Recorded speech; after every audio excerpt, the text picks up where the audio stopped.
समर्थ नमस्कार मंडळी, स्वागत आहे तुमचं माझ्या यूट्यूब चॅनलवर. तर स्वामी भक्तांनो आणि विशेष करून महिलांनो, आपल्या आवडीचा जो दिवस आहे, आपल्या सर्वांच्या ज्या सौभाग्यवती स्त्रिया आहेत त्यांचा जो आवडीचा दिवस आहे, तो आवडीचा दिवस खरंच खूप महत्त्वाचा. आणि तो दिवस म्हणजे आपल्यासाठी वटपौर्णिमा. वटपौर्णिमा हा सौभाग्यवती स्त्रियासाठी खूप महत्त्वाचा आहे. या स्त्रिया आतुरतेने या दिवसाची वाट बघतात. आता वर्षामध्ये 12 पौर्णिमा येतात, पण 12 पौर्णिमापैकी महत्त्वाची पौर्णिमा जी मानली जाते ती म्हणजे वटपौर्णिमा मानली जाते.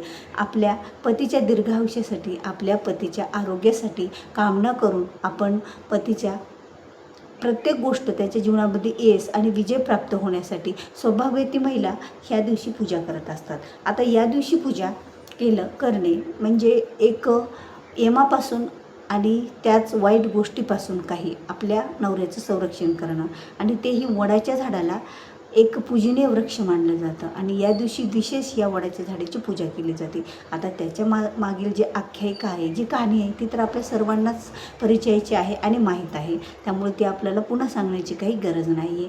पण वटसावित्री पौर्णिमा 2026मध्ये आलेली आहे, ती म्हणजे 28 जून 2026 आणि वार सोमवार या दिवशी. आता वार सोमवार आला त्यामुळे आणखीनच प्रश्न पडलेला आहे की जॉबवाल्या स्त्रियांनी या दिवसभरातून कधी पूजा करावी, कारण त्यांना वेळेचं बंधन असतं. ज्या घरगुती आपण घरी राहिलेल्या गृहिणी आहेत त्यांना वेळेचं बंधन नाही, म्हणजे आपण कधीही पूजेला घरातून निघू शकतो. पण जॉबसाठी लांब जाणाऱ्या महिलांना जर पूजा करायची असेल तर त्यांना खरंच वेळ महत्त्वाचाच मानला जातो. आपल्यासाठी पण वेळ महत्त्वाचाच असतो, गृहिणीसाठी पण आपण जी चांगली शुभ वेळ आहे त्या वेळेत जाऊन पूजा करू शकतो. पण त्या महिला जर त्यावेळेला जॉब असेल तर पूजा करू शकत नाहीत. आता वटपौर्णिमा हा खरंच सण महत्त्वाचा असतो, आपल्या सौभाग्याचा आहे, आपल्या शिंगाराचं आहे. प्रत्येक महिला आपापल्या ज्यांच्याकडे जसं असेल तसं, जसं की आता आपल्याकडे प्रथा आहे नवीन साडी घ्यायची, तर आपण नवीन साडी घेऊ शकतो. ज्यांच्याकडे जुनीच नवीन साडी घालतात ते पण साड्या घालू शकतात, कारण साड्यांची सुद्धा शुभ रंग असते. रंगाला सुद्धा विशेष महत्त्व असतं पूजेमध्ये. तर बघा, यावर्षी हिरवा रंग, लाल रंग, पिवळा रंग आणि त्याचबरोबर गुलाबी रंग, नारंगी रंग हे शुभ रंग 5 मानले जातात. याला पूजेमध्ये विशेष असं महत्त्व आहे, म्हणून या 5 रंगाच्या साड्या आपल्याला परिधान करायचं आहे.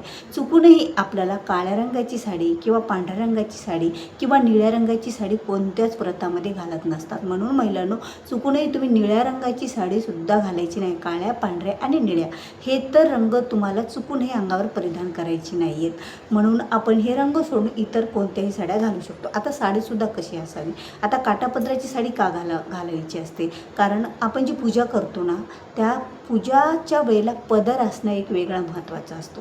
जसे की काही प्लेन साड्या वगैरे निघालेल्या आहेत, त्यांना वेगळा असा पदर नसतो, पूर्ण एक साडी असते. तर त्यामुळेच काठापदराच्या साड्या घालणे विशेष मानलं जातं पदरामुळं. तर आणखीन एक महत्त्वाची गोष्ट की या दिवशी पौर्णिमा सकाळी सुरू होणार आहे, म्हणजे 28 जूनला सकाळी पौर्णिमा 3:10 पौर्णिमेला सुरुवात होणार आहे.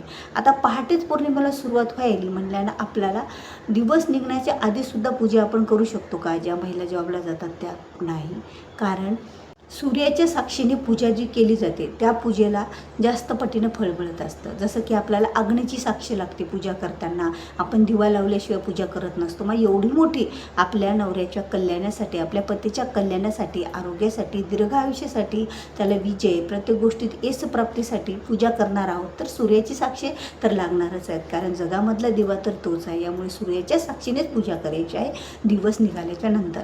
पण या दिवशी असा जो राहुकाळ आलेला आहे 1.5 तासाचा, दररोज 1-1.5 तासाचा राहुकाळ असतो, आणि त्या 1.5 तासाच्या राहुकाळामध्ये शुभ कामाला सुरुवात करत नसतात.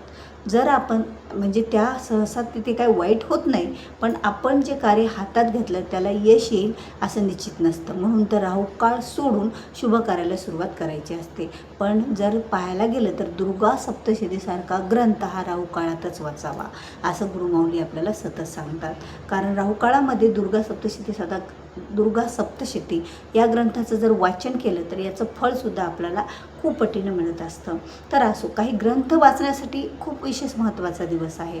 पण आपल्याला जर वटसावित्रीची पौर्णिमा करायची असेल तर या दिवशीचा हा 1.5 तासाचा राहुकाळ सोडून वटपौर्णिमेच्या दिवसा आपल्याला पूजा करायची आहे. आता सौभाग्यवती महिलांसाठी तर हा दिवस खूप आनंदाचा, उत्साहाचा असतो. ज्या दिवसाची आतुरतेने आपण वाट बघत असतो, आपला शिंगार, आपण साडी, ह्या सगळ्या गोष्टी व्यवस्थित पार पाडत असतो. पण त्याचबरोबर वेळसुद्धा तेवढीच महत्त्वाची आहे. तर 1.5 तासाचा वेळ हा सकाळीच आलेला आहे, कारण सोमवारी आता दररोज वेगवेगळ्या वेळेमध्ये राहुकाळ येतो, पण सोमवारी सकाळी 7 ते 9:30 सकाळी या दरम्यान राहुकाळ आहे. तेवढा 1.5 तासाचा वेळ सोडूनच आपल्याला पूजा करायची आहे. ज्या जॉबवाल्या महिला असतील ना, त्यांनीसुद्धा हा एवढा वेळ पाळायचा आहे. राहू काळामध्ये सहसा पूजा करायचीच नसते. तीही एवढी मोठी पूजा आपल्या जीवनात, तर आपल्या सौभाग्याच्या शिवाय, आपल्या संतती आणि आपल्या पतीशिवाय, आपल्या सौभाग्याशिवाय एवढं काही मोठं काही गोष्ट नसतेच बघा, असं तर मला वाटते. त्यामुळे आपण हा वेळ सोडायचा आहे आणि नंतर पूजा करायची आहे. आता दिवसभरामध्ये अख्खा दिवस पडलेला आहे, कारण पौर्णिमा सकाळपासूनच लागलेला आहे.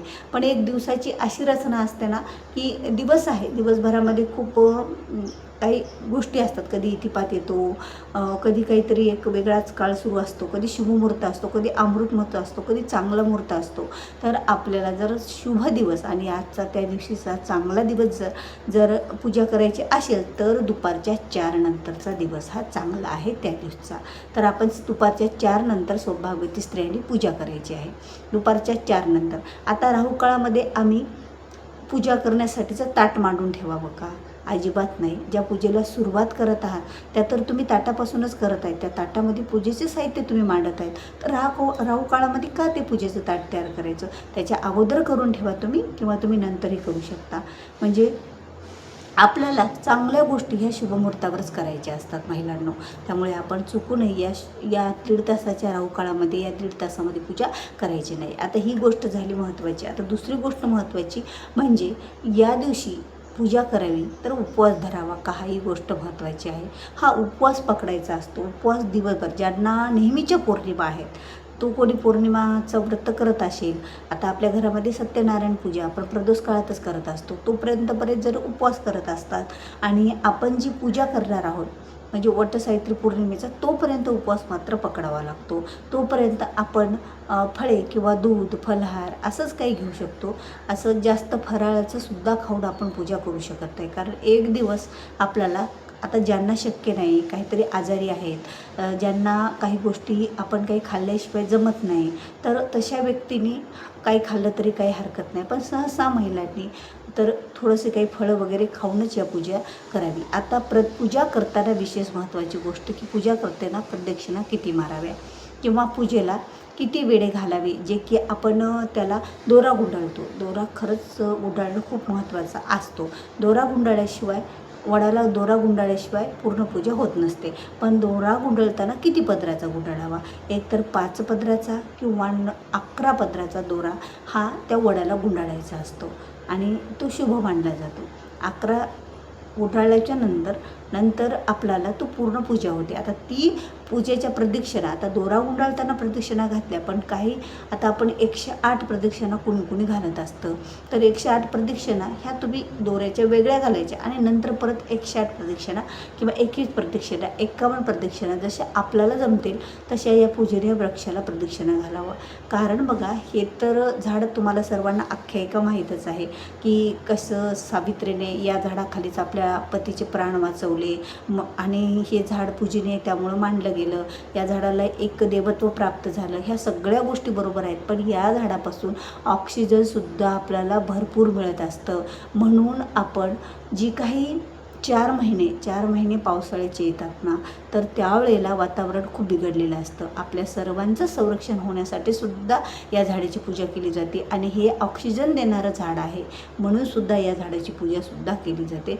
वैज्ञानिकदृष्ट्या या झाडाखाली थोडा वेळ जर आपण वर्षातून थांबलो तर आपल्याला एक ऑक्सिजन मिळत असतं. कारण महिलांना बऱ्याच गोष्टी जडलेल्या आहेत, बऱ्याच ठिकाणी बंधन आहेत, बऱ्याच गोष्टी जडलेल्या आहेत आणि त्यांना ऑक्सिजन पाहिजे असतं. म्हणून सुद्धा आपल्याला त्या झाडाची पूजा करायची असते आणि आपल्या पतीच्या दीर्घायुष्यासाठी सुद्धा पूजा करायची असते.